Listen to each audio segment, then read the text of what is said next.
ঋষি, তুই চুপ করে দাঁড়িয়ে থাকবি তো? ঝিল্লিকে কিচ্ছু বলবি না? বাড়ির সবাই সবাই নাটক দেখছো তো? নাটক দেখছো তোমরা? হ্যাঁ, নাটক তো হচ্ছে, অবশ্যই নাটকই হচ্ছে।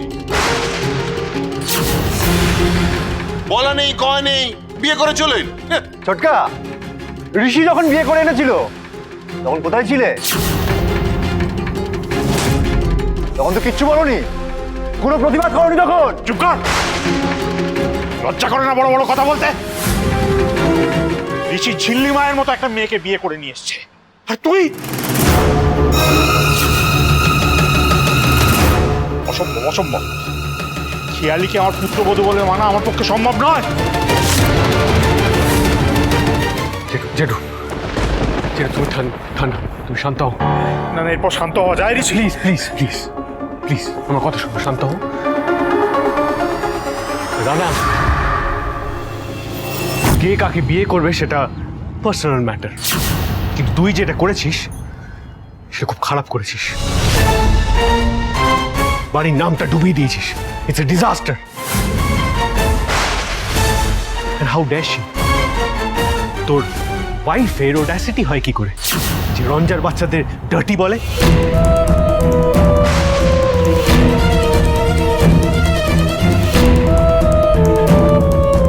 তোকে লাস্টবার বলে রাখছি, তোর ওয়াইফকে জানিয়ে রাখ, এরকম কথা যেন আমার সামনে আর না বলে।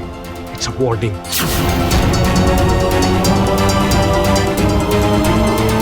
বাবা ঋষি, চুপ কর তো, এখন এইসব কথা বলার সময়? আরে নতুন বউটা দাঁড়িয়ে রয়েছে, ওকে বরণ করে ঘরে তুলতে হবে তো। বটেই তো, ঝিল্লি চৌধুরী যেখানে, তেঁতুল পাতার কোনো ক্ষতি হবে না সেখানে।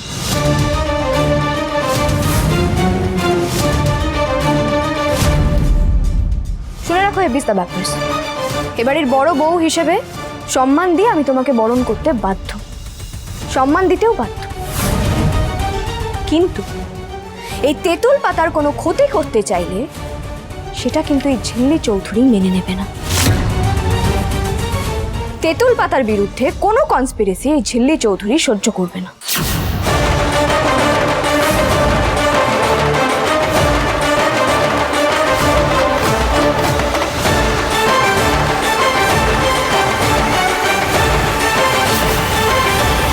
বেশ হয়েছে, একদম ঠিক হয়েছে। ঝিল্লি না একদম যোগ্য জবাব দিয়েছে। রিঙ্কি, বর্দা হয় না একটা বড় ব্লান্ডার করে ফেলেছে, বুঝতে পারলি? তবে ঝিল্লি যেরকমভাবে কোমর বেঁধে নেমেছে, চিন্তা নেই। কিন্তু আমার তো বর্দাকে নিয়ে চিন্তা হচ্ছে। মুখটা কেমন শুকিয়ে গেছে, দেখ। অনেক হয়েছে বাবা, অন্যের ছেলে আর ছেলের বউকে নিয়ে আদিক্ষেতা করলে আমি কিন্তু আর ছেড়ে কথা বলবো না। খেয়ালিকে কোথায় মাথায় করে রাখবে, কত ভাগ্য বলে এই তেঁতুল পাতার বউ হয়ে এসেছে ও, তা নয়।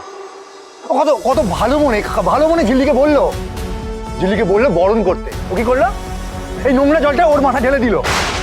এর কোনো প্রতিবাদ করবে না? হ্যাঁ, এই মেয়েকে শাস্তি দাও, বিচার করো তোমরা। আর খেয়ালি যেটা করেছি সেটা ঠিক। তুই আবার কবে থেকে ঠাকুর দেবতায় বিশ্বাস করছিস ঋষি? বিশ্বাস করি না, কিন্তু ঝিল্লি তো করে, আর ওর বিশ্বাসকে আমি সম্মান করি।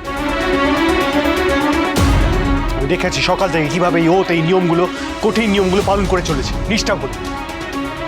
ও তো কাউকে কিছু করতে চায়নি, তাহলে খেয়ালি ওর কাছে জল ঢালতে গেল কেন? ও তো রিঅ্যাক্ট করবেই।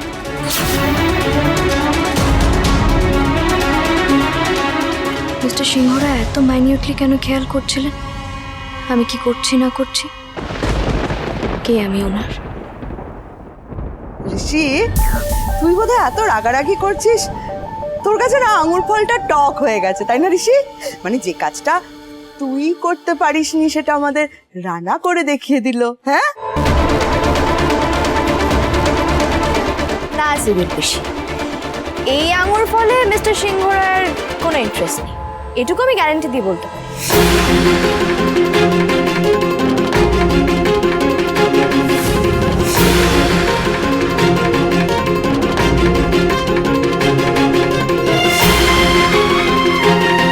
যাক, এটুকু অন্তত চিনেছ। আপনি আমাকে সাপোর্ট করলেন, তাই আমিও আপনাকে। ইনস্ট্যান্ট সত্য, ঋণ আমি বাড়তেই দেবো না মিস্টার সিংহ রায়। রবিশ, তাছাড়া আমি তো জানি আপনি কাকে ভালোবেসেছিলেন, এখনো বাসেন।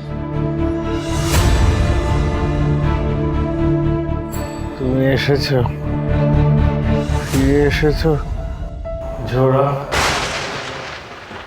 এই ইউ লিসেন, আমাকে না এইভাবে কখন কেউ কোনোদিন তার করিয়ে রাখেনি, কারণ আমি ভাইয়াজির মেয়ে।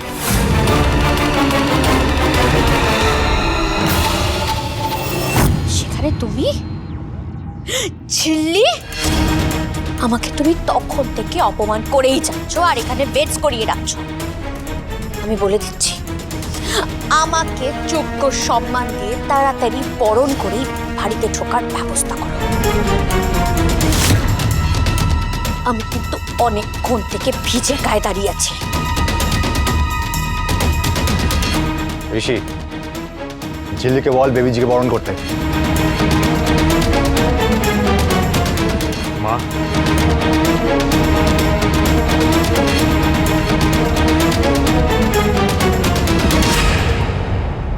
মা, আমি খুব লজ্জিত রানার এই কুকর্মের জন্য।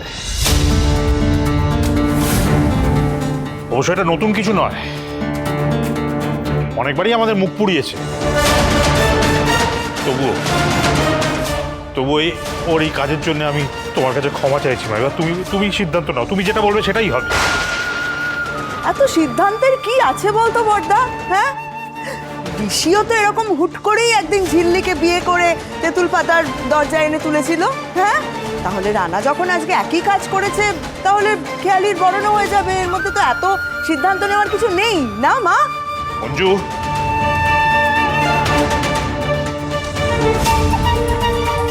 যা বুঝিস না তাই নিয়ে কথা বলিস না। কার সঙ্গে কার তুলনা করছিস? আবার ওই একই ভুল করছিস তো। ঝিল্লিমাকে তুই একমাত্র পছন্দ করিস না, তুই ছাড়াও দু একজন পছন্দ করে না আমি জানি, কিন্তু এই বাড়ির বেশিরভাগ লোক ঝিল্লিমাকে ভালোবাসে। ঝিল্লিমাও আমাদের খুব ভালোবাসে, নিজের মতো করে ভালোবাসে। প্রত্যেকের ভালো মন্দের দিকে খেয়াল রাখে ঝিল্লিমা। পারবে এই মেয়ে? পারবে ভাইয়াজির মেয়ে?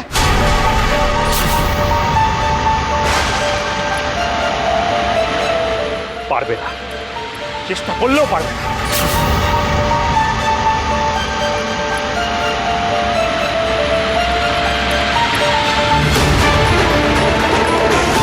দেখো, আমি কই কি, বাড়িতে বউ যখন আসছে তখন বরণটা। হ্যাঁ বাচ্চা ঠাম্মি, আমার কোনো অসুবিধা নেই, আমি বরণ করব। বরণ যখন করবেই তাহলে মহারানীর মতন দাঁড়িয়ে না থেকে যাও, বরণ ডালাটা সাজিয়ে নিয়ে এসো।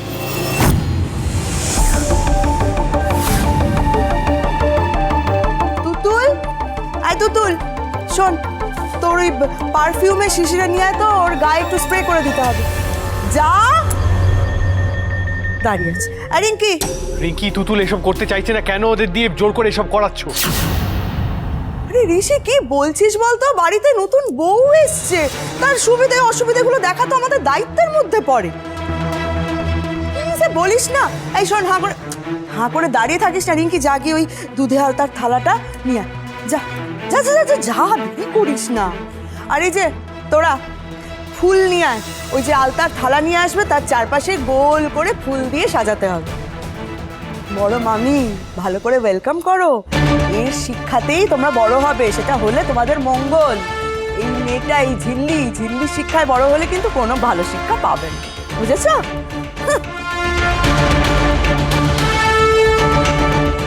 বৌদি, শোনো না, যা তো, কি যে করবে বাচ্চাগুলো তো বুঝতে পারছি না, একটু দেখে দাও না। হ্যাঁ, যা।